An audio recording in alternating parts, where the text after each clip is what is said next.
Hi, it's Alistair at Electric Scotland, wishing you all a very happy 2019. I hope it's going to be a good year for us all. Hope we'll be healthy and happy and prosperous, but we'll obviously have to see. Okay, well anyway, here's an introduction to my first weekly newsletter of 2019. It's for January the 4th, 2019. Obviously, I think the introduction should be that it's going to be a really big year this year, because this is the year, in theory, we leave the EU. But of course, we've got 3 months to work on it. I think there's going to be a big vote in Parliament during January about whether we accept Theresa May's deal. I'm getting a general impression that that will be voted down, but we'll just have to see what actually happens when the vote comes. And if it comes, they're still talking about delaying it apparently yet again, but we'll see. Anyway, I've picked the news stories for you for this week. The first story is Hunt's review of British policy on the persecution of Christians is crucial and courageous. So a review of the Foreign Office's policy specifically on the persecution of Christians worldwide is extremely welcome.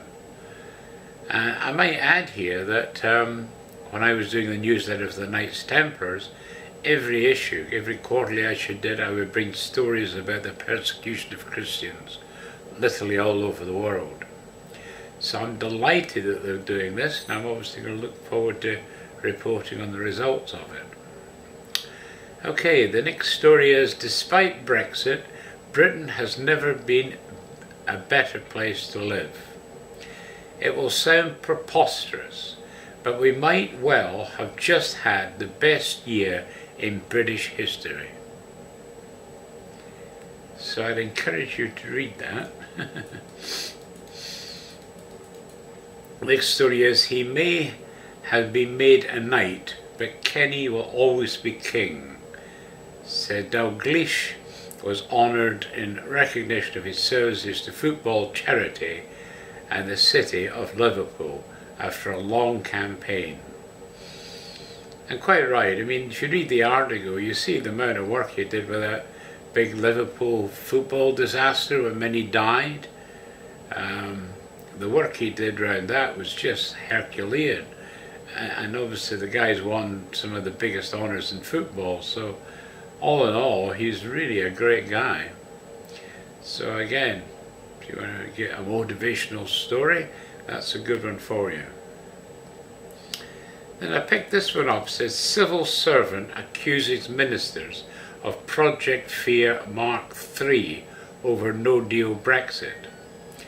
It said the official who is involved in drawing up contingency plans writes in the Telegraph that claims that Britain will crash out in the event of a no-deal Brexit are absolutely untrue.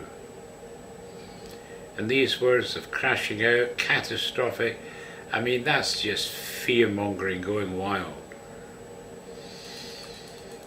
Then support for no deal hardens as it becomes more likely.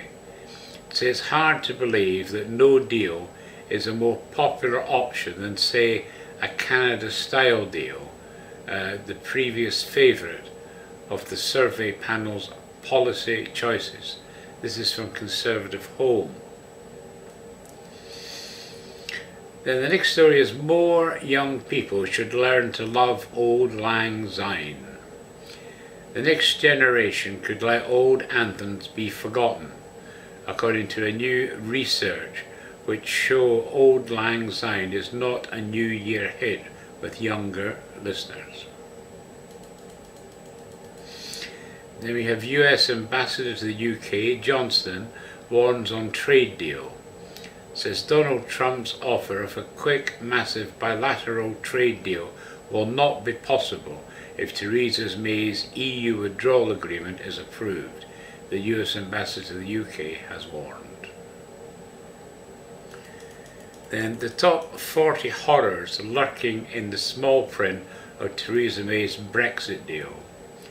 It says, we're closing 2018 by republishing our 10 most read articles of the year. Here's number 2. The Isle Air tragedy is the final story I've got for you. Is hundreds gather in Stornoway for the poignant ceremony. This is actually after the First World War was finished. Considering the absolute sheer amount of people that died in that war, this was the soldiers coming home to the Western Isles after it was all over. And they were in sight of land when the captain made a bad decision. As a result, the ship sank, killing literally, tons of people. Can you imagine the horror? That is just unbelievable. Here we are in sight of home, you can almost see your house, and then boom, you're dead. Terrible, absolutely terrible. Okay, on to Electric Canadian. I'm obviously doing a number of regular magazines. I've got the Canadian Horticulturalist, volume 9 has gone up. The Canadian Archive Reports, I've done one for 1889. The Canadian Annual Review of Public Affairs, this is the one for 1908. And Canadian Fisherman, I've got volume 4 up. And then I've also got Canada's 100 Days. Now this is a departure, this is actually an audio file. It's with the Canadian Corps from Amiens to Mons on August the 8th to November the 11th, 1918. I've actually listened to about a quarter of it, and frankly I was quite amazed, and I thought to myself, well, a lot of people are lacking audio books, so hopefully you'll enjoy listening to that one. It says, Men and Women of the Time. This is a handbook of Canadian biography edited by Henry James Morgan. And Henry James Morgan has done quite a lot of different publications, all of which are highly rated from the historical perspective. And then I also found a Canadian Who's Who. It's the first edition. It was edited by Elizabeth Lumley in 1910. And then I've found the Canadian Dry Goods Review. This is another magazine I found, and bring you 3 issues for 1892, 1900 and 1919. And then the final one I've got for you is Woodsman of the West. It's by M. Allerdale Granger. It's always about the lumber trade in the West Coast, British Columbia. So that was a good read, actually. On to Electric Scotland. I've got Children's Rhymes, Games, Songs and Stories. A book for bairns and big folk by Robert Ford. It's published in 1904. I did this in another book to Robert Ford's collection of poems, which you can read at, and I give you a link. He's quite a guy, that really is. Anyway, if you enjoy poetry and stories and stuff like that, and certainly stories of the wee ones, you'll enjoy that. Next one I've got is Lord Grey. I found 4 books on the Grey family, that's G-R-A-Y and G-R-E-Y, which I've added to our Grey page in the Scottish Nation. One covers what started the First World War. So it's actually quite interesting that. If you ever wondered how we got to that First War, you'll learn all about it there. Leven and Melville Papers. This is letters and state papers chiefly addressed to George Earl of Melville, who was Secretary of State for Scotland in 1689 to 1691. The Revolution of 1688 is the most important event in the civil history of Great Britain. This was published in 1843. Then I have Life and Letters of Lord Macaulay by his nephew, the Right Honourable Sir G.O. Trevelyan. It's in 2 volumes, and I've added links to these volumes under his 5-volume work on the history of England, which is about halfway down the page. It's just that he's a Scot, and he wrote the history of England, which is reckoned to be one of the very best that has ever been written. So he's quite a character. And then I've got you the SAS Self-Defense Handbook. It says Elite Defense Techniques for Men and Women by John Lofty Wiseman, published in 1997. Quite recent, that. So I thought it actually gives some very good advice, because often it says, rather than get into a fight, you'd be better trying to avoid it, and gives a few tips on how to do that. And then the final book I've got for Elected Scotland is The Selected Works of Tom Paine. It was edited by Howard Fast. Thomas Paine was an English-American political activist, author, political theorist, and revolutionary. As the author of 2 highly influential pamphlets at the start of the American Revolution, he inspired the Patriots in 1776 to declare independence from Britain.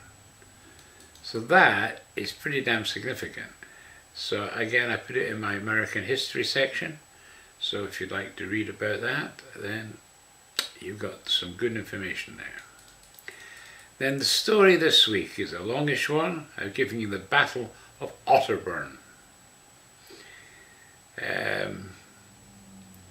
Basically, the reign of Robert II, the first Stuart king, far from partaking in the troubles and commotions which usually attend the inauguration of a new dynasty, was for the kingdom a season of unusual quiet and repose. The long war of independence was practically over. The nobles, after an abortive attempt to put forward William Earl of Douglas, the nephew of the good Sir James, the Bruce's friend and a counsellor, as a competitor for the crown, had acquiesced in the new settlement of the crown. Even their family feuds, the one great blot in Scottish history, though never entirely silent, were for the moment almost entirely forgotten amidst the general rejoicings which greeted the accession of a new and popular King of Kings. The fires of border warfare alone, the last monument of the hereditary antagonism between England and Scotland, continued to hum with unabated fury. And then it obviously goes on to tell you how it all started and how it ended and so forth. So I hope you enjoyed that. It's a good read. Okay, so that's what I've got for the newsletter, the first newsletter for 1919. Hope you enjoy some of these articles, and I hope you enjoy the story. Okay, look forward to hearing from you, and if you've got New Year's resolution, comment on Alistair's videos. Thank you. Happy New Year.